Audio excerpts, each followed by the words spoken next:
చివరికొచ్చింది ప్రపంచమే పెను ప్రళయమే పొంగెనే కలిలిగిస్తున్న కదలే ఆ ధర్మమే అంతరించి ఆ అధర్మ పాలన మొదలయ్యింది కరుణ లేని కఠిన ప్రపంచము కల్లడిల్లుతోందే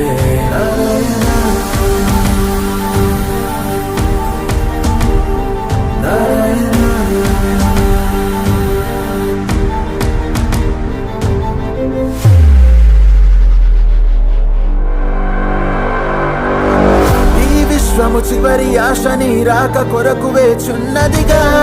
బలి పురుషుని ఆగడాల అంతమునందించే దైవమరా